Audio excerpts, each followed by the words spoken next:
Hello and welcome to another edition of the One Team We Agree On. I'm Jillian. I'm Kyle. How are you doing today? I'm doing okay. How about yourself? Good. Good. Hey, look, we got a special guest on, and this is a guy that got us into podcasting. I mean, I blame him for the madness that is now our life.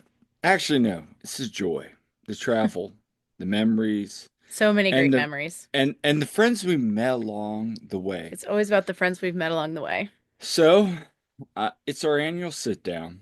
I mean, we usually do this about 2 weeks prior, but hey, it's our friend Todd Lewis from the Free Kick Podcast. And And Todd, thank you for getting us into this madness, these memories, and everything, because we love you, man. And this is going to be a fun podcast. I'm so happy to have you on. Yeah, thank you guys for having me on. And it's been a long time coming, but obviously we still stay in contact. So just because I'm not appearing on the podcast, so you guys are coming onto the podcast frequently on my end, it doesn't mean that we're not talking. So I mean, you hit the nail right on the head, Kyle, right? It's like the podcasting and then all the traveling for the away games and trying to figure out what games we want to get to, you guys want to get to on your own for the away travel. And I don't know if you guys have really sat down and talked about that in depth about the union's travel schedule. And maybe this is something to quickly discuss. But when you look at the schedule, it's really not exciting as it's been in years past, right? Where right. No, we were talking about in the season in 2024 where they could potentially play. And I remember I looked at all the places that the Union had last played away. And so I sent you guys and Jose a list, and we're like, it looks like they're probably going to play in Utah this year. And long and yep, behold, Utah is not who the Union play. But somehow they had just played Colorado Rapids last year and they're playing them again this year. I'm like, this schedule makes no sense. And so, yeah, trying to figure out the away travel schedule and figuring out what games that aren't local games that we're going to get to. So, yeah, I don't know. I mean, like, I'm excited for the season, but the away travel season, yeah, it kind of seems like it's a letdown. It really is because we were all hoping, yeah, for an RSL away trip. That would have been fun. And, I you know, would like to Seattle. Seattle would have been good. I mean, um, it just, yeah, we were looking for somewhere new to go. And yeah, it was a bummer. I was hoping for a few different ones, but Yeah, but at the same time, we can attack the East Coast finally. I mean, Orlando, Miami, Charlotte. Todd, you've been to Atlanta so many times. yeah. So, Yeah, twice. yeah, maybe even Boston. So, I mean, there's opportunities for us to cover the team. But yeah, at the same time, like you got Houston, Dallas. I mean, we've been to Dallas. I've been to Dallas now twice. You've I've been been there there Houston might once. once. be interesting now. And Yeah. we will get into that. So, Right. anyway, on today's show, we're going to talk about that. Jack McGlynn to Houston. Potential some other moves. Yep. Yeah, we got a couple other moves on the front. And Union back in the US Open Cup and at least a Union kit launch party confirmed for those that want to discuss that. So before we get started, what are we wearing today? So I thought I would wear the jersey you got at the United Soccer Coaches Convention in Anaheim last year, which of course Todd was at. And so yeah, I'm wearing that, which I really like the colors of it personally. So So I'm really yeah. excited. Dan Abrahams has been announced for ASCA in Reno. And That's I'm it's swim coaches conference. yeah, I'm really excited because I'm trying to get him back on for this podcast, talk a little bit more soccer. I've been following this podcast, and hopefully, him and I can connect there. And I'm wearing my original, well, I used to wear in the River End every day when I go into River End. So just some memories from the past, but hey. Now we evolve, and Todd, what are you wearing today? Because you got something nice on there, Faith. Because Yeah, yeah. Yeah, just a little long sleeve shirt. It says Faith can move mountains. So yeah, the first time I think I've not come on this podcast and wore a soccer jersey. So I thought about wearing what Jillian wore, but I'm like, I think I wore that last time I came on here. Mm. So I'm like, let's go ahead and switch it up. And so I was like, what can I wear? Where can I pull out of the closet? And I was like, you know what? Let's not wear a soccer jersey. Let's go ahead and it's still cold out. I'm sure it's colder up in Lancaster. Yes, Lancaster. Yes. Than it is down here south in Maryland, which isn't too far away, but it's like No. crazy because you guys were texting me when I was in Florida last week or 2 weeks ago. I don't know. Time flies. 2 weeks ago. And Hmm. Right. look at all the snow that we have in Lancaster. And I'm like, yeah, people were texting me back at home and saying, yeah, it's barely snowing here. And so we're about like an hour and 10 minutes away from each other. I mean, it would be a lot closer if we're not having to take all these back roads and everything through Amish country to get to you guys or you guys to get to me. But yeah, you guys would wind up with a lot of snow. And I'm like, yeah, no snow down here in Maryland. So it's crazy how that works. So it's still cold here down in Maryland, but I'd imagine it's probably a little bit colder up in Lancaster. Yeah, I mean it's nowhere near what it was recently with it being around 0 the one day when our Yeah. power went out too. That was fun. But yeah, it's still pretty chilly. So but yeah, it is crazy how like it can really um be different when it's not that far away. Even just like from where we live to where I teach, even like it's a different school district. And there's times where it's like we've been canceled for school and we got like nothing up here. And I'm like, what? No. I look outside, I'm like, how are we canceled? We have like nothing here. And down where I teach, they're like, oh yeah, it's really bad. I'm like, oh, so Well, can one of you guys remind me? I think it was Kyle, but for the Seattle game, not the makeup game, but the game that was supposed to go ahead and get played and then got rained out. That was you in the press box, I think, right, Kyle? Yeah, I was there. yeah, I was out Yeah, in the elements. yeah, yeah. And do you remember, Kyle? We're tracking like on the weather apps and everything, looking at this rainstorm and everything. We're like, it's getting closer, it's getting closer, it's getting closer. And you're looking at all the rain around Chester, and this has happened for other home games too. And you're like, Hmm. oh my gosh, look, it's not raining in Chester for once. And then the rain gets closer and closer and closer, and you're like, oh my God, the downpour. So it's always fun, staying out of the elements and tracking the weather and seeing, okay, these guys are about to get poured on with the rain. Hmm. It's always fun to watch my wife get poured on in the rain where I'm sitting there in the nice, getting my laptop, which we're recording on, poured on because you remember that rain Yeah, was coming in, just coming sideways. and I'm like talking to Jillian, like, where are you at? She's like, I'm under the tunnel right now. I'm like, you getting rained on? Yeah, it's flooding. I'm like, okay, It was fun under the oh my gosh, like yeah, it was fun under there at least when everyone was doing chants and stuff, but it was. yeah. But anyway, by the way, just wanted to note for everybody too, Todd is our most um well, he's our guest that we've had on the most. So, yes, he's retaining that title. I don't even know how many times it's been now, Todd. I lost count honestly, but just to put it 12. out there, yes. 12 Is that right, Kyle? is 12. Yes. I've confirmed it today. So yay, yay, Todd. Yay, Todd, 12 12. times, it's a lot. And you guys have been doing this, correct me if I'm wrong, since 2023? I think we started what in 2022. 2022. First time you were on was 2023. We kicked off Yeah. the new year, and then we kicked off January, and now it's February 2nd. So, yeah, anyway, I mean, Yeah. It's a So, lot of times.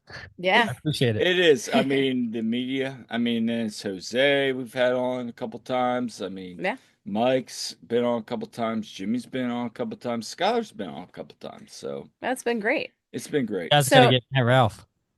oh, we had Matt on a while ago. Yeah, we should get him on again And too. he's told us he'll come back on That'd be anytime. great. So yeah, we need to reach Yeah. back out. And we do So have some guests coming up as well on some future episodes. So looking forward to yeah, that. I mean, let's just say, I mean, we're gonna have the new Sons of Ben president on in the next episode. So Yeah. So, makes sense. yep. So, and make sure to subscribe and follow us. Please interact with us. You can find us on all of our, I mean, pretty much we're on like every podcasting platform there is anymore, which is great. So find us wherever you listen to your podcast. Besides YouTube, we're on Spotify, we're on Apple, we're on Amazon and iHeart. And did I miss any? Yeah, we're Something like good. that. And find us on our various social medias. So let's talk about the breaking news. Let's get down to it. Jack McGlynn to Houston. Jill, you want to break down the notes? All right. So it was reported by Tom Bogert yesterday. Well, it was Saturday that Jack McGlynn was to be traded to Houston. This has not been formally announced by the club yet, but this is a move that was a deal for $2 million in cash, and the union will also get an additional 50% sell-on clause, is what we're hearing. Right. And then Jonathan Tannenwald reported that the 20% of the rights of Jack's contract were with NYCFC um, and also the New York Red Bulls. So any future sale would see 30% for the union. Um, and just a few stats.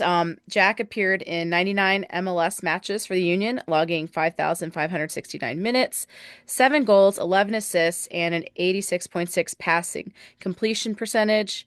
And also important to note that our friend Jose Nunez wrote that Jack recently switched agencies from Rock Nation to Supra Soccer. Diego Luna is also a client there. So, Todd, we always talk about these moves. Benefits the club, benefits the incoming club, and benefits the player. How you see that? Yeah, so, you know, this is still fresh, obviously. Right. And, Eugene, Twitter, and I'd imagine, Instagram, Facebook, and Reddit. I didn't check all those social media platforms. I'm most Yeah. active on Twitter, even though I don't post a ton. But yeah, Twitter was not happy. And the more I thought about this today, and you brought up the good point, a key point there, Jillian, is okay, yeah, I mean, when you're looking at it from a distance at the Union, got $2 million up front for Jack McGlynn, and then performance Mhm. bonuses can make that even higher. And then the 50% sell-on clause. If you leave it at that, that seems like a pretty good deal for the Union. And I know there's people in this fan base, and there's people just involved in the soccer world in general that may look at that and say, "That's not great. Why would you move him within MLS?" And I think it makes sense to me because, and Jonathan Tannenwald said this and other people too, the interest wasn't as concrete as it was in MLS for Jack McGlynn. And I had talked to somebody a few weeks ago, maybe 2 months ago now, actually, where they said they would not be surprised if Jack McGlynn winds up getting traded within MLS as opposed to getting sold overseas. And when I was told that, I was like, that actually makes a lot of sense here because Right. you saw MLS came out with the new roster rules and everything, and a big part of the roster rules that changed for 2025 was this trade system where teams can now trade two players within MLS for cash. That's not GAM, for straight hard cold cash. And Hmm. so that changes things a lot, right? MLS has created this international, well, not international, this Yeah. in-house trade market. And we saw it with DC, not DC, sorry, LA Galaxy and Sporting Kansas City for Jurvelic, Dejan Jurvelic. Yes. He was big for LA Galaxy, right? And he wanted to get paid. LA Galaxy couldn't pay him, and so he got traded to Sporting Kansas City, where they needed a striker for $4 million. And now Jack McGlynn looks set to be player number two to be involved in these new roster rules in MLS. And so you get $2 million, 50% sell-on clause. That's great. But then, as Jonathan Tannenwald reported, 20% goes to New York City, 20% goes to New York Red Bulls. And so that means if Houston sells Jack McGlynn outside MLS, the Union will get their 50%. But then whatever the Union get from that 50%, 20% of it has to go to New York City, 20% of it has to go to New York Red Bulls. And I think we're in a time, in a place in MLS where these territorial rights are a joke. They need to be They wiped are. out. And how is this helping anybody? I don't see how it's helping anybody. And yeah, MLS may come out and say, yeah, it's keeping each club uh, each club is staying competitive, is the word Right. I would use. And I would argue that's not really the case, right? Because if MLS is serious about developing players, about getting these players to reach the highest levels that they can get, then why not let them join the best teams? Because look, not all teams in MLS, we see that now. Invest in the academy. Hmm. Not all teams are going to go the Philadelphia Union route, the New York Red Bulls route. You have your Inter Miamis, you have your Atlanta Uniteds, you have your LA Galaxies, who have good academy players, Hmm. don't get me Right. wrong, but they're Yeah. investing more in these high money signings than they are their first team players. And so why not get rid of these territorial rights and let the players choose what academies, what teams they want to go to? If the Philadelphia Union's the best situation for this kid, then why not let a Jack McGlynn go to that club without there being some kind of territorial rights? I mean, we've seen the same thing with Nathan Harriel, right? Where his club down in Clearwater Hmm. in the Union made a trade with Orlando City to get his homegrown rights. And why do we have to do these stupid trades? We saw the same thing with Saidi, right? When Hmm. Yeah. he traded from the Philadelphia Union to San Diego, the Union traded his homegrown rights, his territorial rights to San Diego, and then San Diego came out and signed him to a homegrown deal. I mean, it's dumb. And yeah, I mean, I guess it's a way for MLS to, like I said, keep each of these areas competitive where they can send the best kids in their area. And then it's also generating some GAM and whatnot for these clubs. But I think MLS is just at a place right now and a point in time where it's not helping anybody. You're not helping the development of these players, putting them in bad academies where you're forcing them to stay in an area where they really don't want to stay in. And we're stay with Jack McGlynn, right? Where Jack McGlynn, he has an Irish passport. If Mhm. he didn't join the union, I guarantee you Jack McGlynn would have went to Europe. And now MLS loses out on Jack McGlynn altogether. And that's going to Right. happen with more and more players if you don't get rid of these territorial rights. Jillian? Yeah. No, I agree. I think you make an excellent point. And, um, and this is going to be the case too. If there's, we have other players that, you can have other players. This is going to be a situation too if they go off to Europe as well. So, No, I think so too. It's like with swimming. I mhm. mean, if a kid goes and leaves our club, goes to another club, makes off, I mean, at Oh the yeah, end, we see it in swimming all the time where we have kids that start out and say like some local club yeah, and team they and then go they to come to us and national they take team. off. But like, yeah. I mean, it's a different thing, but I do think MLS needs to update those rules because they're dracarian. Is that the word? Yeah, are we laughing at me? Oh, and I appreciate you trying to use big words. Okay, thank you. But anyway, Draconian, by the way. draconian. But no, I do think MLS is going to run into as soccer gets better in America Hmm. and more people are tuning in, and there are more players that are MLS ready.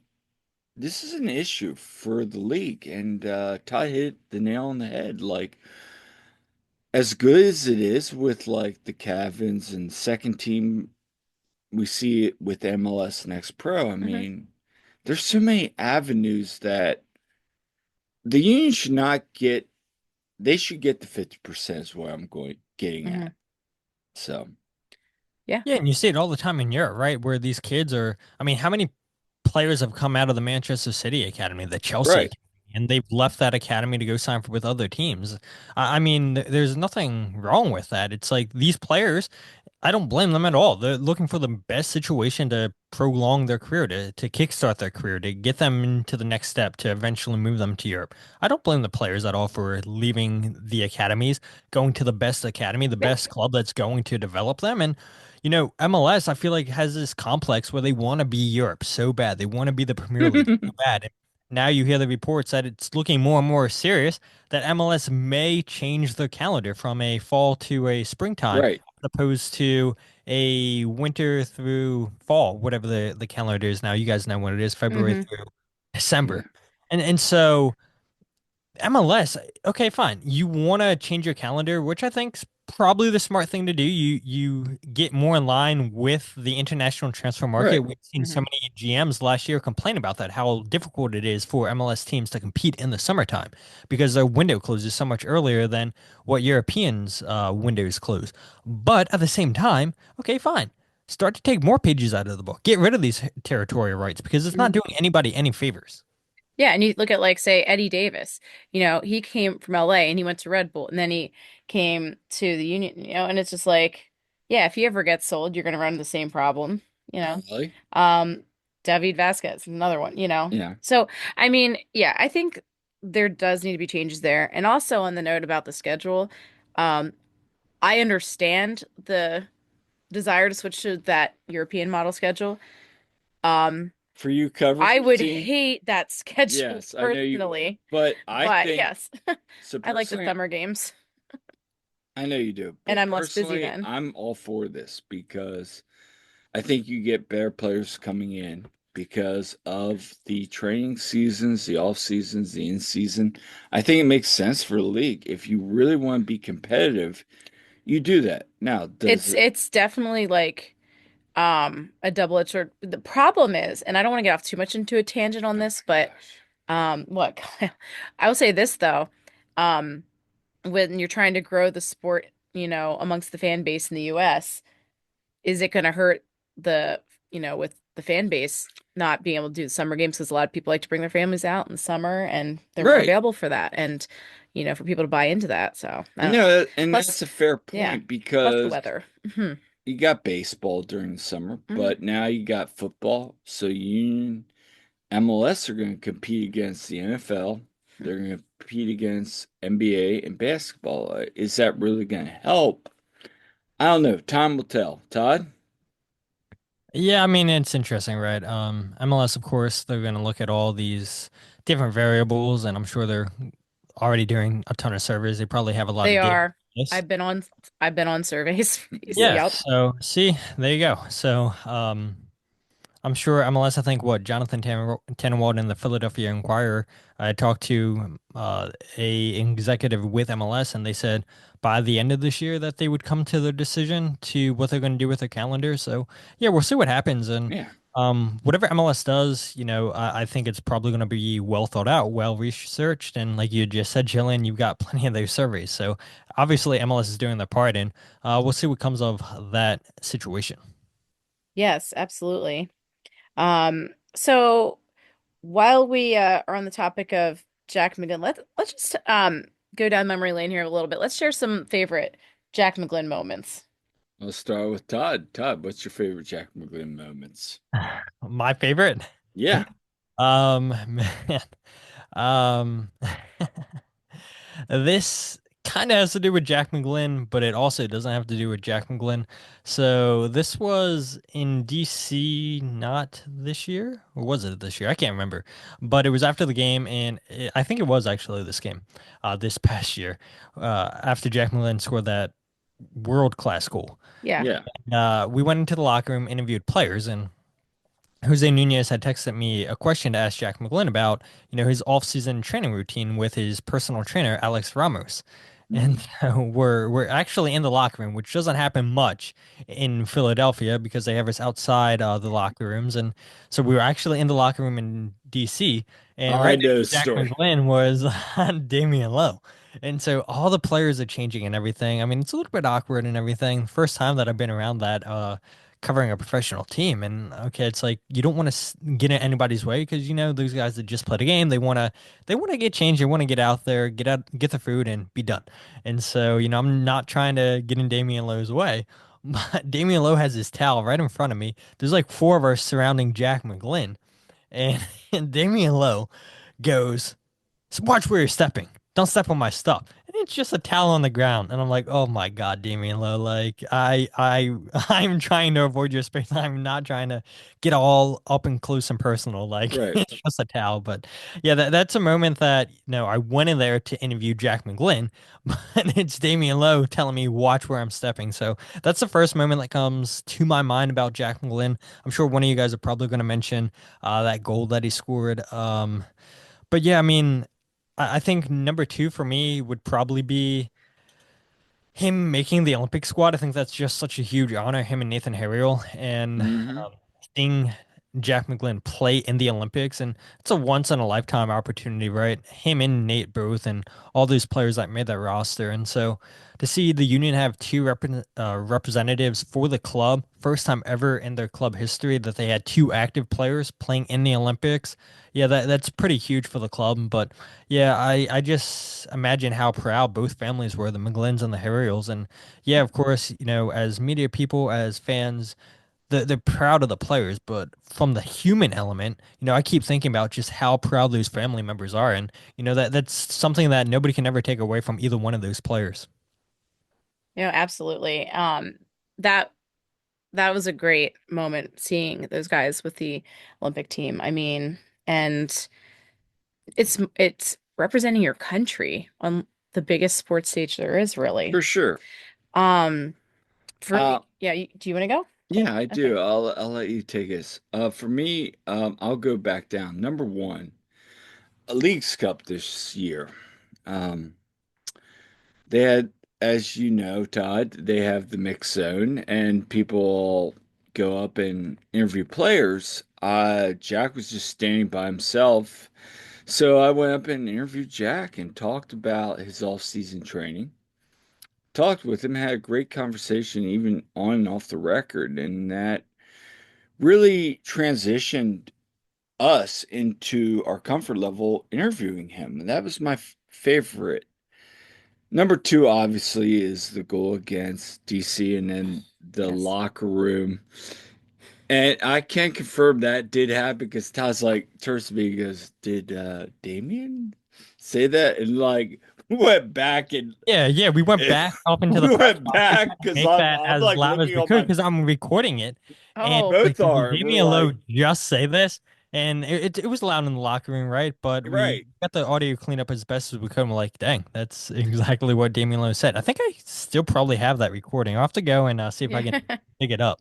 Yeah, no, and I remember you guys telling me about that right after then because I was up in the stands for that game. So, But yeah. my final moment is the goal against Nashville. I mean, You stole mine. Yeah, sorry. I love that goal. It's some of my Yeah. third favorite. I mean, just like, okay, here comes Jack McGlynn. What Yeah. can he do? Oh, Yeah. okay. Good for him. Best meme ever, probably in Union history, Yeah. maybe? Yes. Yes. No, that honestly was that's one of my favorite moments. I was gonna say, um, yeah, in 2021, Jack taking that PK Hmm. against Nashville. And, what's he like 17, 18? He's like, Yeah. teens are coming to us this huge moment and he buries it. And yeah, and him doing that little like ice in my veins thing. That was great. So that was one of my favorite Jack moments. And yeah, obviously the banger in DC, that one was amazing. Hmm. Obviously he had that more recent goal, with the US men's national team, which was pretty awesome as well. I Um, I gotta be honest. I know I put it out there and I said what was the best goal. Now going back, I mean, upper corner, you can't beat it. And Todd, shout out to you. You were like, yeah, no, you can't beat that goal. yeah. Yeah. No, the skill on that goal in DC though, Yeah. that was sick.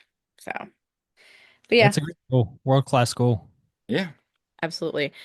I'm gonna miss seeing those. And yeah, Jack did have goal of the year when he was on I guess he was on with that was he was on with Sage, was it? Or Hmm. he was on with Nate and with Sage and talking about, you know, he's like, I had goal of the year. It's like, yes, Jack, you did. You got robbed for a very mid messy, just very whatever messy goal, right? Right. You know, but it's hard to compete with that. So Anyway. yeah. So let's move on. All right. All right. So another bit of player news. Our friend Jose Nunez reported that the Union are close to finalizing a deal with Serbian defensive midfielder and youth international, and hopefully saying this right, Jovan Lukic. Yeah, Yeah. I think so. Yeah. Yeah. So current value at $6,000 per transfer market. However, in June of 2024, he was valued at 1 million. So, Todd, watching the video from Mark. What are your thoughts on Jovan and how do you see him potentially fitting into Carnell's system? Yeah, right. So the first thing I would start off saying is shout out to Mark Kelkenberg for putting together a Right? minute Hmm. highlight video of, Jovan's best plays and games, defensive attributes, passing attributes. And I would say that a highlight tape is always going to show the best plays possible for a player. So it's like don't, and this is no offense to Mark, but it's like, don't buy into everything that you see in a highlight tape. A Right. highlight tape is always going to show the best. I mean, you guys know that Mhm. for swimming, right? I'm sure with, Yep. getting players or swimmers ready for college for the next level.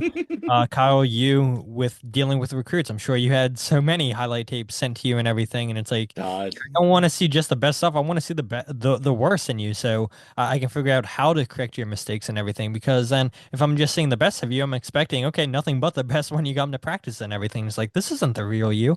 So, yeah, I mean, the highlight tape looked promising, right? And Hmm. the Right. one thing I would say, and we had talked about this, all of us have talked about it in different places, and that this team really needs a number six. Danley John Jock did it last year, not his best position, and not having Jose Martinez there, there was a big hole to fill. And playing in the Serbian league like Jovan was doing, it's pretty difficult to get stats. It's pretty difficult to find a whole bunch of game tape. And you can obviously find it. Mark found it, and a lot of research done to find that. And shout out to Mark for doing that. But Hmm. Amen. the one thing that stands out to me, right, is you look at Jervon's heat map. I don't know if you've looked at this, Kyle. This may be a little bit too nerdy for Jillian and some of the other listeners of this podcast, but Score has all the stats for this year for Jervon Lukic in the Serbian league, and his heat map shows he takes a lot of touches behind that center circle and everything, which would indicate that he is a defensive midfielder. And Correct. that's what Mark said in his video, that he is a defensive midfielder. He can play as an 8 too, but he is more so, I'm going to sit back and I'm going to distribute. And if you look at it, yeah, that's absolutely what these limited, and I will say limited stats do show that yeah, he is a player that's going to sit back there and distribute the ball, whether that be to the forwards up top, to the eights out wide.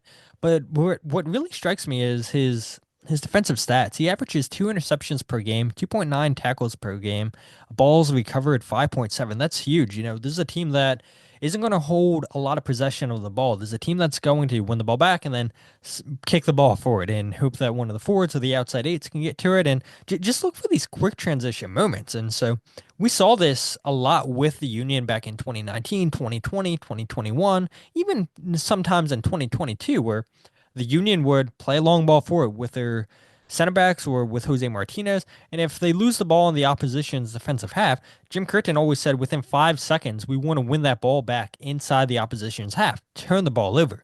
And so you look at 5.7 ball recoveries. That's really, really good. And that's going to be key for, I think, the Union having a player that can lock down the center of the field, a player that's going to win tackles, but a player that's going to win back the ball, going to get Correct. possession back Hmm. quickly for this team. And so, you know, getting back to that team that's going to win the ball and then spring the ball forward. That's what I expect a lot of on this team. And that may not be the most exciting soccer for a lot of fans. And it may be clowned by people within MLS, but this is obviously what Bradley Cornell, this is what Ernst Tanner wants to do.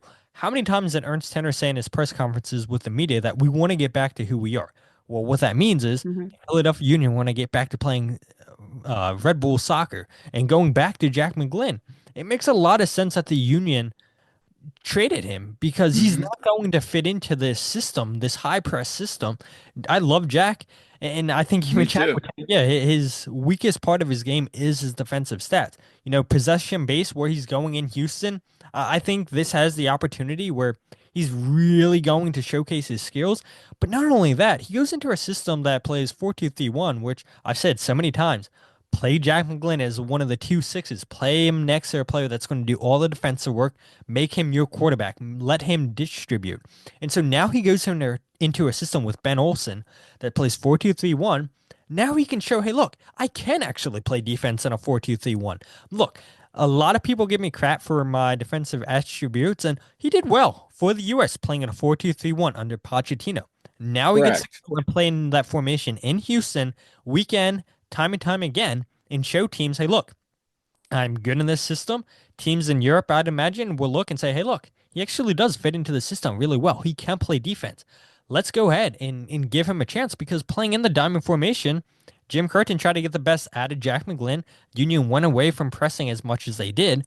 And I think part of that was because of injuries. Part of that came because of desperation, because of how many points that the Union had dropped last year. They're playing catch up. They conceded a lot of goals first. And so, of course, you're going to have possession of the ball a lot more than what you normally would.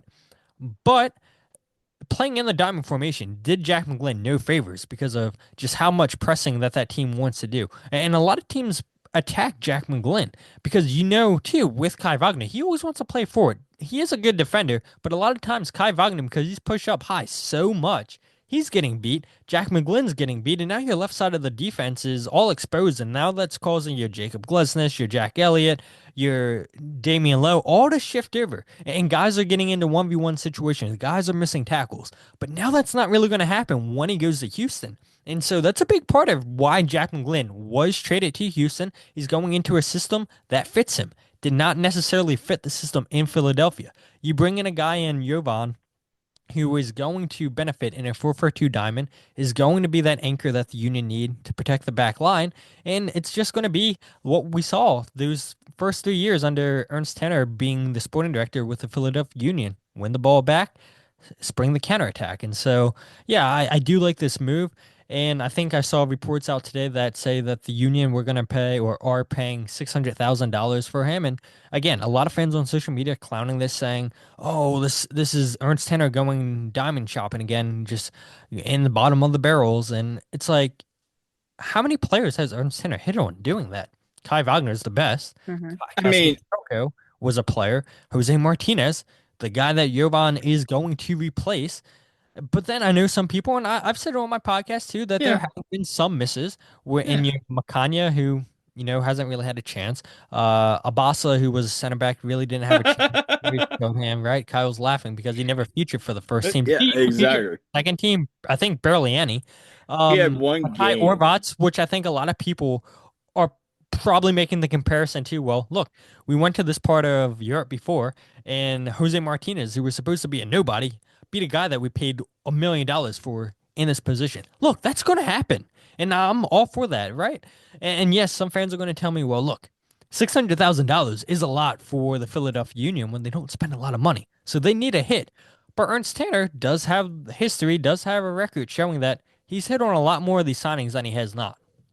Yeah, no, excellent points. And yeah, like a lot of I get people's um thoughts on Twitter being like, and on other social medias like, oh my God, we traded Jack McGlynn and blah blah blah blah blah, and this is awful, and the sky is falling, and well, all this. I mean, I get it. We like Shout Jack. out to Kevin Kincaid Oh, Kevin for Kincaid's always the voice was of like pragmatism. Kevin Yes. Kincaid was guarding the doors yesterday, like just that was funny. Shout out But KK because good points by him on social. But the thing we is, knew like, about it. listen, I mean, even like when I heard the news, I was just like, I was in the middle of coaching a swim meet, and then Kyle like tells me the news, and I'm just like my jaw kind of dropped. I'm like, well, first he just said, Jack got traded, and then I saw like what it was. I was like, oh, like I kind of figured, okay, if I figured he's probably not long for the Union either way, but seeing him get moved to another MLS team kind of surprised me at first, but then it made more sense too. It just my initial reaction, I was like, what?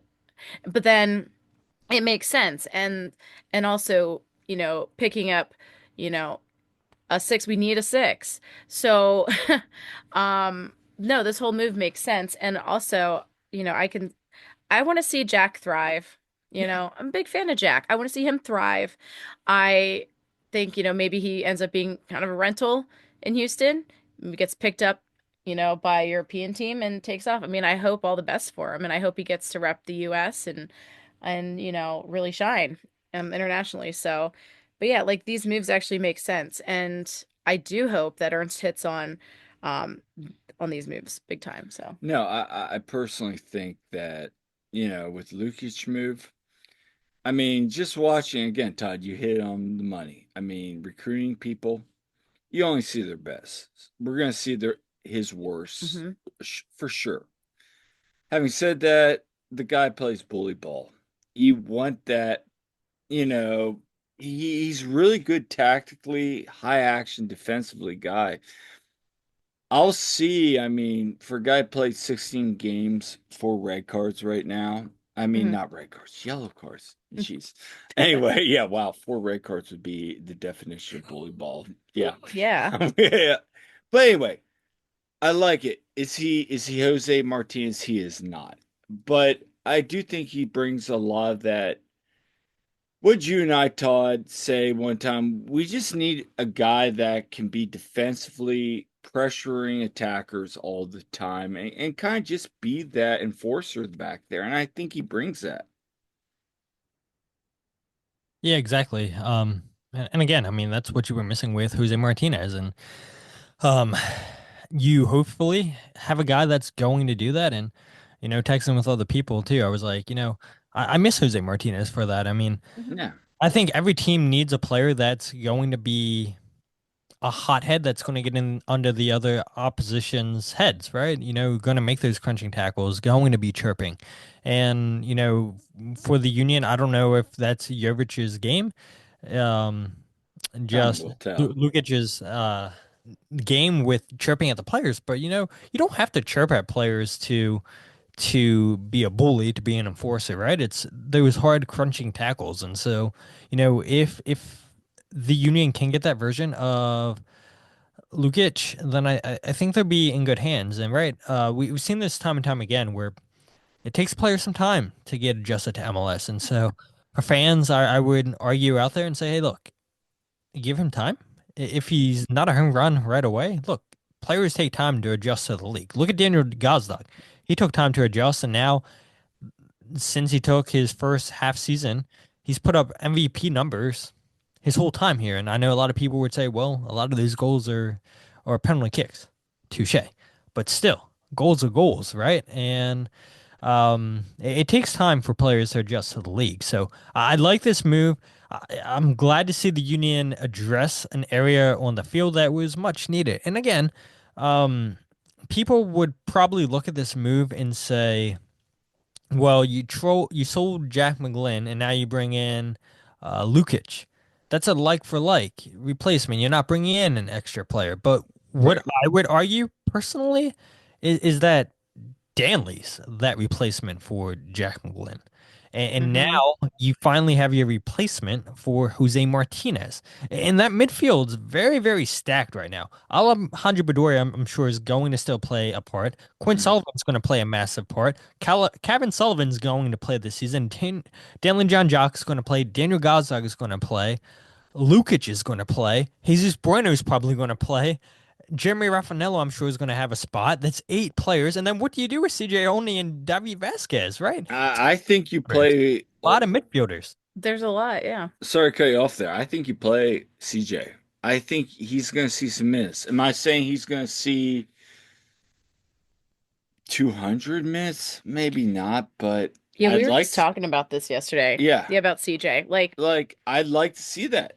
I'd like to see Davi get maybe loaned out, or if somebody decides to change the formation a little bit. I mean, at the end of the day, what we saw from you two, what we saw the growth and development of CJ last year. I CJ mean, was tremendous with Union yeah, too last year. that's all I'm going to say. But you brought up the point about what does Carnell do forward? I mean, the thing that really uh, uh, stuck out to me is Javon's long ball, like turn over the Hmm. ball and just quick passing, get the ball out. I mean, that's That Red Bull that's soccer. and exactly, It exactly. And is. And now you got Jean Jacques on the left doing the same thing. We saw that against the Red Bulls you hear in press and win the ball back, and that's yeah. exactly what you want. That's what you need for a Red Bull style system. Yeah, so So if it works, it's gonna be really good. If it fails, it's gonna be. But again, at the end of the day, this yeah, is what I've said to a couple people. I'm very intrigued by this because the moves that are being made, sure, it could go bad. And sure, you want those big hmm, signings. I get that. But at the end of the day, we really need to trust. I'm not saying we need to trust Ernst. I mean, because Well, half Ernst, half of this fan base, if you just pay attention to social media, the trust has been completely broken between oh, Ernst Oh, and the fan dude, the base. mob's at the gates, dude. They're breaking down the door, So but I'm not even sure. I'm not even sure if bringing in a player for $5 million would be enough to calm this fan base down. Which, yeah, some people are going to listen to that and say, "Well, that's never going to happen." So don't worry about that, Todd. right, right. yeah. Oh no, we've had that too. Yeah, So, yeah. So, yeah, based on what we know so far and, these potential trades, what do you see the Union starting 11 looking like? Man, that's a good question. yeah, So one thing, just going back, because I could tell Jillian was trying to get that point in, Kyle, but we kept going. It's okay.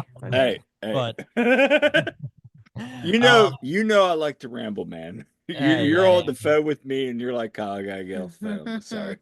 I mean, people know that too. Listen to my podcast. I mean, how many times I say an hour and it always goes over. So I don't know when we started recording this. This is probably Todd, going to we're at be an hour or 56 two. minutes right So yeah, now. look, that's on me, and it doesn't even feel like 56 minutes, but I it's know. what happens when you're having a good conversation. But what Right. I'm going to say, right, is a lot of fans, and I've seen people say this on social media, is this team doesn't seem like it's an upgrade from the roster last year. It seems like it's got worse. But Right. my argument would be this, right? We've heard the fans say that they wanted investment into this team in 2023 after MLS Cup. They ran the team back, right? Yeah, you go out and make these really, really minor moves. And Ernst Tanner talked about how they were hand tied in the winter time of this past year in 2024, where they really couldn't do much. And then you started seeing all these trades to get Gam, and people keep telling me, I don't care about Gam, I don't care about Gam, and this trade of Jack McGlynn getting $2 million, every little bit helps the Union. We all know they're not going to go out there and be high spenders, but it's very important the trades that the Union made where they're setting themselves up for the future. And now this is another key rule change. I don't know if you guys have talked about it on the podcast where GAM doesn't expire. Before, I think it was 3 seasons. After 3 seasons, I that thought it GAM was two. Was it two or two three? or three, I think, whatever. It Yeah, expired. yeah. But now it doesn't expire. And Right. for teams like the Philadelphia Union, that's going to be key. That's my whole point. But Right. my thing I would say is this roster is actually turning over. It is changing from running it back 3, 4 seasons in a row, and it needed to. It needed to turn Hmm. over a while ago. Hmm. But look, I think change is good. And are all these players going to hit? Are they all going to be superstars right away? No. It's going to take time, but you are replacing Hmm. players. You replace Jack Elliott with Ian Glavinovic, or Jan, sorry, Jan Hmm. Glavinovic, which I think See it. should be a good move, right? You go out and now you finally replace Jose Martinez. Jose Martinez, fantastic player for the Philadelphia Union, but he wasn't getting any younger. And now with Lukic, he's 23 years old, and so you're getting younger with both. Jan's 23 as well, and so you want to get younger. All these homegrown players, I know fans are upset saying, no, we don't want to rely on homegrowns. But look, if you're going to play this style of soccer, you want young legs that can press, Hmm. that can press. And I think that's another part of the reason why Jim Curtin went away from high press is because the players had played this system for so long, they weren't what they used to be. They couldn't press nonstop like they once were, and it was time to reinvent the wheel. And now Ernst, Right. the coach that's going to play that type of soccer, he's going to get younger, and these players are going to play. They're going to press. And so I would argue right now that this roster may look a little bit different, and it is different than what it has been in years past, but fans would tell you that the roster needed to change. And so just because the Union got rid of Jack Elliott, Julian Kranza, Jose Martinez, they needed to get rid of players. They needed to bring in fresh blood. But suddenly that's an issue, right? They wanted to keep these players and also bring in players.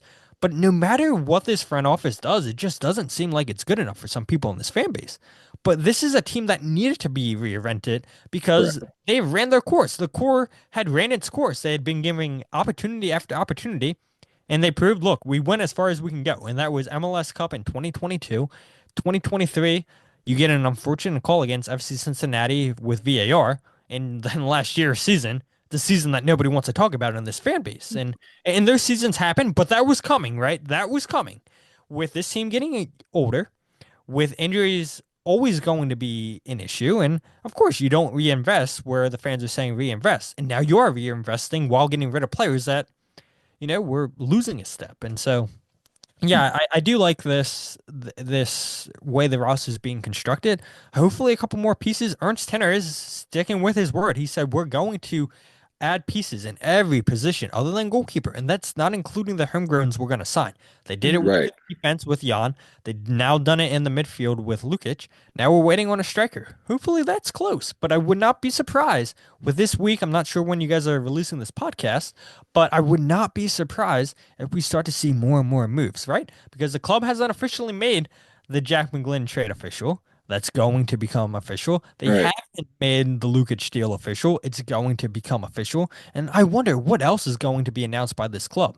They're now in Clearwater, Florida. They just got done with Media Day. I would not be surprised if there's more moves to come with this team. But going back to your question, Jillian, what do I see the starting lineup looking like? Andre Blake, obviously, Kai Wagner, who's a left back. And look, all these rumors we saw in the offseason again with Kai Wagner. Oh, look, this team wants him. This team wants him. The transfer window is closed in majority of the countries on February 3rd, and Kai Wagner's still here. So I don't think Union fans have to worry about Kai Wagner being gone.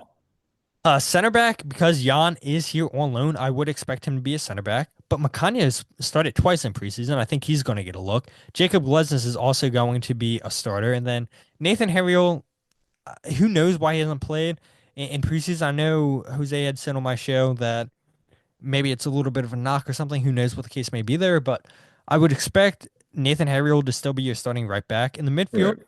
Lukic, I think, is going to be your number six, but I think at times too, you'll see Jesus Bueno. On the right, I think Quinn Sullivan's going to be the starter. Left, Danley. The 10 going to be Daniel Gazdag, and then your two up top, Mikel Uwer and Ty Baribo. But if the Union do go out there and get the hold up striker that Ernst Tanner wants, you're going to see him come in for one of those guys too. So that's what I would do. My starting lineup. That's how I look at it. But I don't think anything's set in stone at the moment. What about you guys? Personally, I would say this. I mean, for the moves right now, like, I mean, everything's you hit the nail on the head for me. I mean, you just named Yeah. my starting 11. So I think we're on the same page there. Definitely Danley on the left. And again, it goes back to those two players. Now for Jack leaving, I mean, We have zero jacks now, by the way. we do have zero Jacks. That's a really good point, honey. Wow. The thing, and this goes back to Leon Flock. And I will say this. I mean, because Leon had a game today in preseason. Now it's in preseason in the Polish League. He had a great game today. Jose, shout out I to thought it him. was an actual start. What? Was it not an actual game? It was an actual game. I thought it was preseason. Was it an actual game? I believe that it was an actual game. They shouldn't be. Okay. Well, then I stand correct. That's blunder of the Yeah, week yeah, it from was an actual Kyle. game, week 19. All right, blunder of the week from Kyle. Anyway, I mean, Good for Leon. the good for Leon, but I always loved that pairing with him and Kai, where one could drop back, one could go Hmm. forward. I'm really curious about the Kai Danley, just how they connect, and then Quinn on the right. I mean, I think it's a great combination. Get the balls in the box, but also then with Jovan getting the ball over top. I just think there's going to be a lot of, like you said, Todd, high pressing. My question is, where is Jacob now in his career? Where's his stage? How much does Neil Pierre play into that part? I think very little. I think Neil gets most of his time with you two again. But it's very curious. Ernst is right. They've told you all, to the fans listening, that this is the moves they're going to make. They're starting to make them, and I just think we need time. At the end of the day, we're going to see if they hit on all of them. What do you Yeah. think? No, I agree. And I think the center back situation is interesting because we saw Mikanya, we saw Neil Pierre, we saw them playing a lot Hmm. with Union too. And um, you know, it'd be interesting to see McCanya get a shot for sure. I've always said out of the two, I feel like Neil Pierre's a little stronger, but um I I hope some people got that Gambit clip, Seb, when he's announced for starting 11. He's going, "Ooh, I'm gonna make a name for myself today." yeah, we got to cue that up. But no, There's gonna be but a couple seriously, cues. no, I mean, I think that'll be interesting. But yeah, I think you guys pretty much covered it. So yeah. Yeah, let's move forward. Todd, you and I talked about this privately the other day, but I got to bring this up. You're back in the U.S. Open Cup. MLS announces their tournament selection. Now, obviously, the CONCACAF Champions Cup is going to be, you got qualified, but then you got the Leagues Cup and the U.S. Open Cup. But you bring up a good point. Is MLS too obsessed? And when you and I were talking, I was kind of defending MLS, Liga MX is, has clubs that are losing money left and right. But you bring up a good point. Like, MLS needs to kind of break away from Liga MX. And more I look at it, more and more I'm kind of agreeing with you on this. So, where do you see this tournament and why is MLS so obsessed with Liga MX? Yeah, I don't know. I mean, I feel like the two are always going to be tied together because they're on the same Right, continent. And so the US always wants to prove themselves on the world market, but you also, I mean, you see it with the national team, right? I mean, Mexico and the US always have great rivalries, and so of right, course, why wouldn't your domestic leagues have rivalries too? And so MLS, I don't think that's ever going to go away, that they're always obsessed with proving that they're better than Liga MX. And, the arguments stand, right? The reason why Liga MX teams do good in CONCACAF Champions Cup is because MLS's season is just starting. And it's the same argument that Liga MX teams would say about Leagues Cup. But, I would argue, right? Um, Still, if these Leagues Cup games were played down in Mexico, that regardless of Liga MX seasons just starting, I think MLS teams would struggle. And yeah, I mean, there would be some teams that the Union, not the Union, MLS would beat. Yeah, that's for sure the case. But why MLS is obsessed? Yeah, I mean, it's your next door neighbor. You want to prove that you have the best league, and it's a little interesting to me, right? Where you look at all the moves, all the players that are going from MLS down to Mexico, and that tells me that MLS is actually doing a really good job without even proving that, look, we have the better teams than the guys down in Mexico. They're showing that we have good scouting because they're right. finding these players, right? And we're seeing these Liga MX teams buying these players from MLS. What? Bogosh, the latest Yeah. player from LAFC down to I forget where he went to. Crap. Cruz Azul. Yep. Thank you. Yeah, exactly. So, that's good scouting by MLS. I think It scouting's come a is. really, really long way from what it was 5, 10 years ago. I mean, more resources being invested in, and would some of these players from Europe go down to Liga MX first? I don't know. I don't think so. And they go to MLS, and now they get big money offers Mhm. from these Liga MX teams, and they stay down there for a little bit, and then they come back from their time in Mexico, like Brandon Vasquez, and sign for Austin FC. So, yeah, I mean, MLS I think is always going to have that obsession, but I know that was a long answer. No, it's I the think perfect MLS is answer. probably always going to be obsessed, and um, yeah, I mean, it's your next door neighbor. Yeah. No, it's the perfect answer, Todd, Julie. Yeah, and well, now that all the people wanted the Open Cup back, they got their wish. So I expect Subaru Park to be filled with people, right? People better show up now, okay? They got what they wanted. But Do no, we do go we ahead. expect it? No, I No, I, I no, don't. I think it's gonna be a ghost yard. no. And now will we be there covering the game? Sure. And will Todd Yeah. be there? Sure. We'll Yeah. all be there covering the game. Hey, US Open Cup gave us such gems as Stuart Finley having a goal, his only goal with the Union. And shout out to Stu, actually. Oh no. No, I mean he was actually commentating on Kilmarnock's game yesterday. They were playing Dundee United, which is where Richard Odata plays, although he was not in the game. He wasn't No. even on the bench. How Um, wild is that? but There's a union drop. But anyway, but yeah, no, Stu's been out with injury since November, real bad injury. So he was commentating. But anyway, so I was watching that in our do you downtime. want to drop the other Oh, fresh and news? speaking of, and this is going to segue nicely into our next topic, but um, I happened to see that there was a sale on the Kilmarnock team store. So yeah, I ordered their home kit. Okay, I ordered their jersey and with Finley on the back, I got it personalized and everything. With the And league with the patch. league patch, with Scottish Premier So League it's on an there. authentic jersey. Yeah, so that and it's being shipped to the United States from the UK and it's only costing me $80 for all of that. The jersey and the international shipping, okay? $80 in US dollars. It was like 60 some British pounds. Um yeah, meanwhile, if you want to get an MLS jersey, Not even um an official just to replica. knock, just the just the replica and plain, no name or anything on it, it's gonna be what, like 150 or something? I mean, we'll see what I don't know, I whatever it think is. we'll see. 150, and then Yeah, Yeah, it's 120 something the authentic ridiculous. were.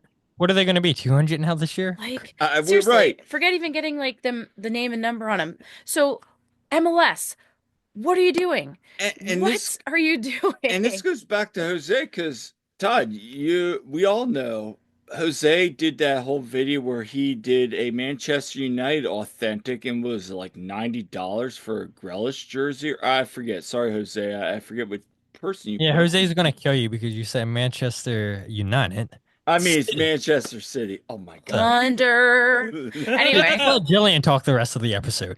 anyway, No, but it brings up a good Just cut her point. off. I got a yeah, anyway, Kyle. I got a Kelly Green Saquon Barkley jersey for less, and I got a real one, not a knockoff, not a DH gate. Um, I got that for less than I get for an MLS jersey, you know. And Saquon, I mean, come on, Saquon and Kelly Green. I mean, that's a good jersey. But It anyway, is. go Birds. Anyway, yeah, so this is a segue into the fact that we are still awaiting the official release of what the union's new kit is. All right. Okay, their secondary kit for this season. And we've seen, rendering of what, a guess of the kit was. And like, I would say, what, 75% of the league's jerseys have been leaked at this point or Right. whatever. But the Union are going to have a kit lunch party on February 15th. And they have a whole, like, kind of electricity theme going. Tesla coils. It's the Volt It kit. sounds really cool, actually. So So you can go also ahead. pick up your season ticket member gifts at that, apparently as well as they usually do. So, I'm sure Todd, you've seen the releases on that as well, on the kit launch thing. So, and we've attended these things before. Yeah, pretty cool. But, um, you know, what do you think, about the kit, the possible leaks and, all that? Yeah, of course, we've probably all people listening, you guys have seen it. The mock-up jersey that who was it? Footy Kits, I think, came out Yeah. with. Hmm. And so many people, like, if you click on the article, it tells you this is a mock-up. This isn't the official leak. But so many people are taking that as the Hmm. official jersey, and so Right. we have an idea what the jersey is going to look like, and they had hit on that in the article, right? That it's going to go back to similar of what the Lightning kit looked like, and so we'll see how similar the two jerseys are. But I do think that the Union should just keep going back to those roots. I mean, the Simpsons kit, I'm glad the Union are done with that. I mean, what an atrocious jersey that was. And now you're playing into the Philadelphia flag colors, and I think that's a good thing. And Hmm. everybody knows how highly thought of that 2020 kit was, 2021 kit was. And now you can't even find them anymore, right? I mean, if you do find them online, they're so expensive because they were really well done jerseys. They were so well done that Adidas took the template and gave it to Arsenal for a warm-up top or whatever. And I'm like, Right. what? Like this jersey sold so well in MLS. Now you want to give it to one of your higher teams in England. You're not going to make that a primary jersey for them, but you're going to make it a training jersey. And I'm like, yeah, I mean this pattern that the Jersey Committee in Philadelphia came out with, fan council committee, whatever the official title is, fantastic jersey. And now that we're going back to that kind of base where I think this is where the away jersey should stay for years to come. Fantastic, and let's hope that it looks just as good as that Lightning Kit jersey was. Yeah, no, that kit was fantastic. And we've heard bits and pieces of what the I kit was gonna think we look all like. have, We all yeah. have. I mean, and so I know, and you saw I was playing around Yeah, with AI a little bit yesterday too, like, oh, you know, oh, what could it look like? And I hated that jersey, by the way. you hated the one that I came up Yes. with oh, from Grok? Oh, come on now. Yeah, I hated it. okay. Well, Oh no, Okay. no, I'm just can we kidding. go back to the podcast we had at the United Soccer Convention and listen to the jersey episode we did? I'm pretty sure Kyle, your takes on the jerseys were No, also I'm. not great. Yeah, Kyle. I want to get back to you about that parlay kit. I still, you and I, anybody listening, the debate Todd and I had about what was that kit that you really liked? 2018? Yeah, that was Like fan. You just the just Yeah, the that teal was one a or yeah, whatever? yeah, the bad. teal, yeah. That was a bad kit. I still That's fight you. not a bad I kit. will still fight you on Probably that. my least favorite one. We went through all this was just No, like the white one with the peach colored letters. That one and was for just like everybody that's listening, I boring to kid. me. I My kid. opinion, Jillian, when you do your jersey, when you go around the league and look at all the jerseys, don't Cannot let wait. Kyle be a part of that. No, L- it's Kyle to the yeah. side, no Kyle. His No. opinion's not good. Nobody on this podcast respects his opinion because he likes the worst jerseys that this franchise has ever come up with. The only one that we agree on, I'm pretty sure, is the Black Bethlehem Steel kit. Everything else, Right. Kyle thinks is trash. I mean, Hmm. just like his football team in the back, right? Yes. Yeah. Kyle, when's the last time that they did that they were in the playoffs? Last year, Like, were they actually won in the playoffs? 2002. So yeah. Yeah, Kyle. Oh, okay. This I see where this episode's going. Exactly. That's Yes. the only host. That's the only host. Like Kyle should just be banished. Oh, we already have it planned out. We already know, like, we already have this episode, the episode for when the kits all come out officially, when we're gonna review them. So we already have Yeah. a guest lined up for that. Yeah, we got plans. And Kyle's just gonna sit back and be the producer of that Am I? and let us talk. Let us and our guests We're gonna talk. I tell think. us, Kyle, while she does that episode. Yeah. Anyway. Yeah. Yes. But no, I am excited to do that though. And also, I- we'll definitely have to do some reviews of fashion again too, because those are fun. though, all seriousness, I mean, outside my wild take there, which it was a wild take. Having said that, I mean, the kit was the way you designed that kit was really nice. I didn't like the snake, but beyond that, if that kit's darker, I'm gonna like that kit a lot more than what's been leaked. But Yeah. also, I like the Tesla coils, the what is it like electronic band that's gonna play. It sounds cool. Now, how the union play out, we won't be there, but if you're gonna go there, like send us clips. We'd love to hear from you. Yes, absolutely. I want to hear all about it. And also, yeah, it sounds really cool. I would assume we're gonna probably, let's see, today's February 2nd. Because that Probably next week or probably, week after. yeah, probably really soon, I would think, hear about it. Like, see actually what the kid is. I assume those are all gonna come out soon. I mean, the Union plays soccer, like for real, this month. So 20 let's days. talk about 20 days, 20 days. Because as we're recording, it is Groundhog Day. And that, you know, we got that games this week. I said this morning, I'm like, that expletive rodent saw his shadow, and we have 6 more weeks of winter. So, Did you say that BA yeah, I did. rodent? The BA rodent. Jazz Yeah. rodent. Listen, I don't swear. I don't swear.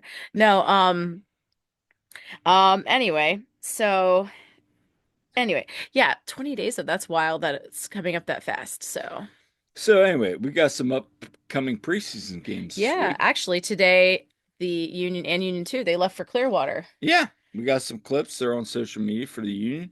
But also, this coming week, the second team, they'll face Rhode Island on February 4th, and they'll face the Tampa Bay Rowdies on February 8th. This week, both teams will be behind closed doors. Mm-hmm. We'll get you updates of what we hear, but also then the Union, they'll face FC Cincinnati on Friday, February 7th this week in Mm-hmm. their final preseason match. Again, we'll see what that entails. Yep. But some news to be out. But Oh, and how about the fact that, dang, now that Jack McGlynn's gonna be gone, his brother, Connor, plays for Westchester be on SC. there on the 22nd. And and yeah, so like Union connection there. But yeah, we don't know if that friendly that's on the 22nd is open or not, obviously, to anyone watching it if it's closed doors. I hope, we can So, attend. final topic, Todd, because we're well over an hour now. We're like an hour and 10. But having said that, where are we going this year? Because last year we had so many memories. Miami's a lock. I mean, we're finalizing our trip. Atlanta, Charlotte. Um, we're trying to do Orlando. Maybe Vancouver if we can swing it. Vancouver's the one that like, okay, That's a if we bucket can list swing one. that one. But where are you looking at this year? Man, so I don't want to take it off the wall because I feel like it's going to fall, but throughout the episode, I'm sure if you guys are watching this on YouTube or Spotify podcast, I know you guys put the video up too.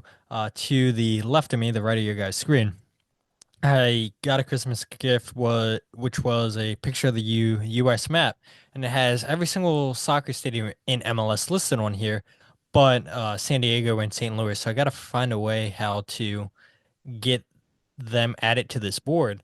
But I'm looking at my map and man, I mean, the whole West Coast is completely blank. And I would love, that's what I'm saying. Like, I would have loved for the Union to have Real Salt Lake.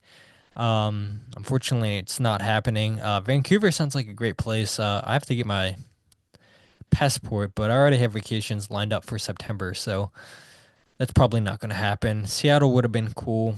Portland would have been cool. They played there last year. Um, San Diego, I was kind of hoping they would have done this year. Um, but Miami seems like it's going to be a lock. All the local stuff going to be a lock. Um, and then Charlotte at the end of the season looks like that's going to be a lock. And then the local stuff, obviously, Red Bull Arena, Audi Field, um, City Field, Yankee Stadium doesn't matter. New York City. Mm-hmm. Um, so that would be cool. Um, but yeah, I mean, I don't want to go to Gillette in the cold. I'll be I'm honest. I seriously want to go. But right now, yeah, I mean it's just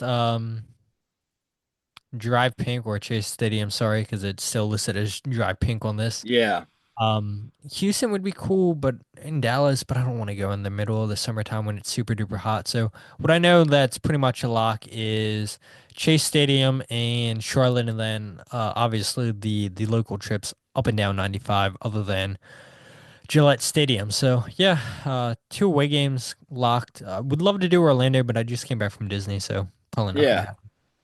So the reason Jillian left, she was looking for the little flip chart you got. I don't know where These, you put. I thought we Yeah. already yeah, shared it on yeah. our pod, though, Kyle. We already did, but we were going Yeah. to talk about some of them. That was something there. Oh I thought yeah. I laid it out there. But anyway, no, Todd, I'm looking forward to more memories this year. More memories in the press box with all our friends, Jose, Dave, and all Yeah. them.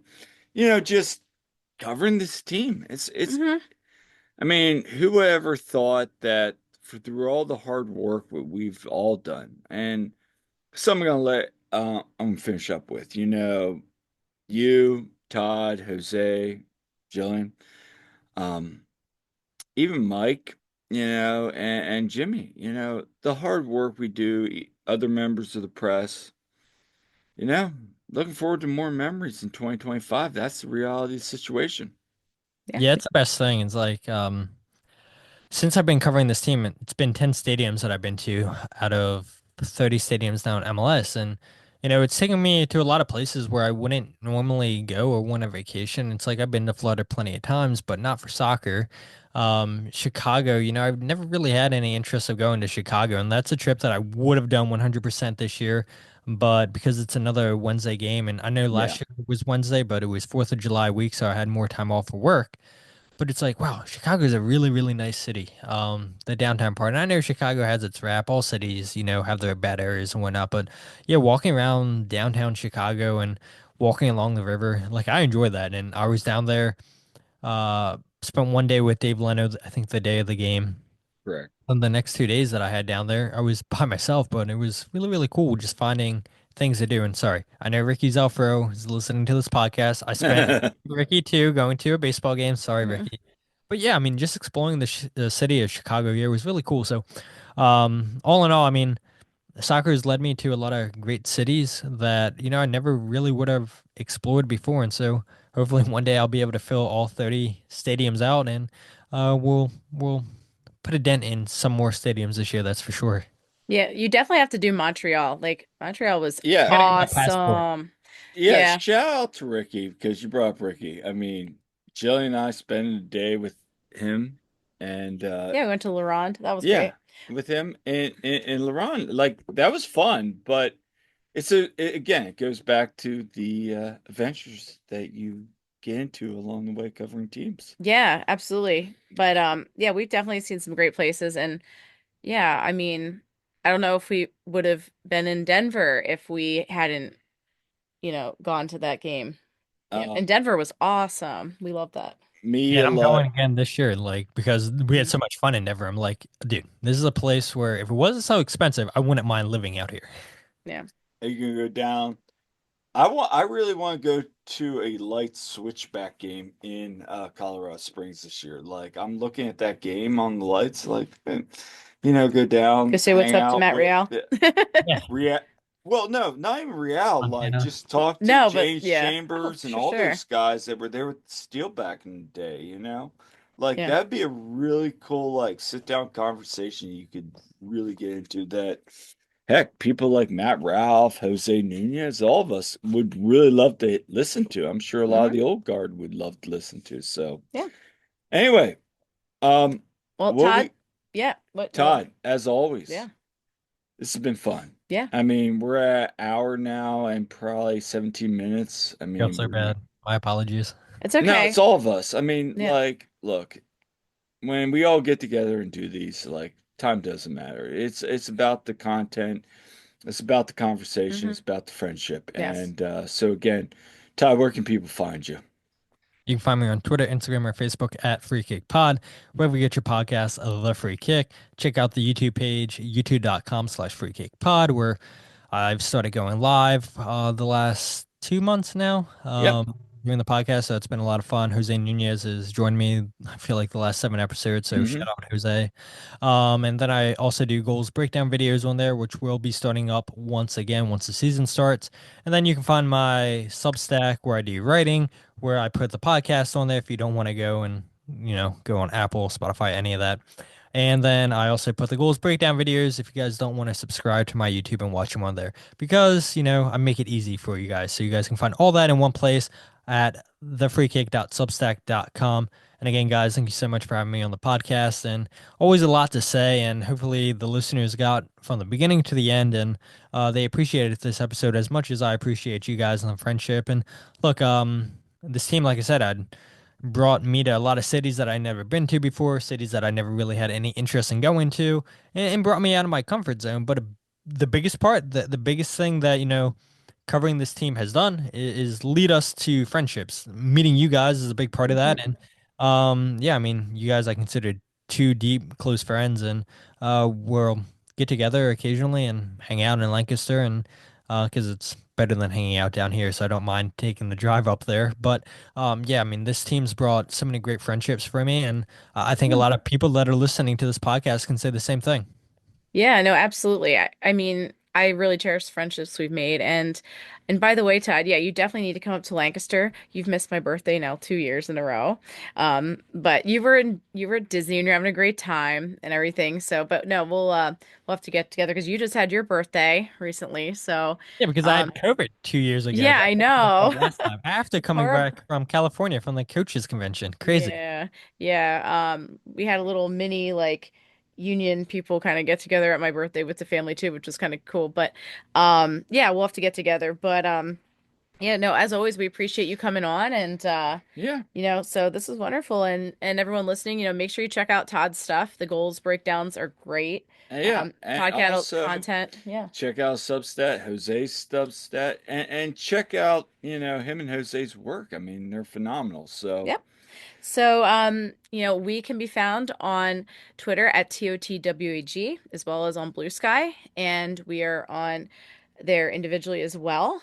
We have our YouTube channel, The One Team We Agree On, as well as our website, theoneteamweagreeon.com. We have our Facebook and Instagram accounts at The One Team We Agree On.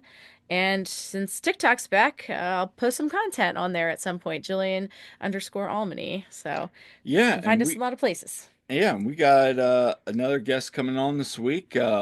Current Sons of Ben president. We're going to talk a little bit about the current Sons of Ben state and what their plans are moving forward. So that'll be a fun episode. We got a couple other supporters coming on before we get in the season. We got our annual podcast, and also we'll be out at Broken Goblet this Saturday prior to Super Bowl Sunday. Yeah, help kick Uh, hunger. yeah, so we'll be out there. So if you're going, make sure to say hi if we're there. But again, as always, Todd, thank you so much. And this has been it for the episode of The One Team We Agree On. Yeah, make sure to subscribe and leave us comments. We love hearing from you and interact with us on our various socials. And until next time, I'm Kyle. I'm Jillian. We'll see you at the game.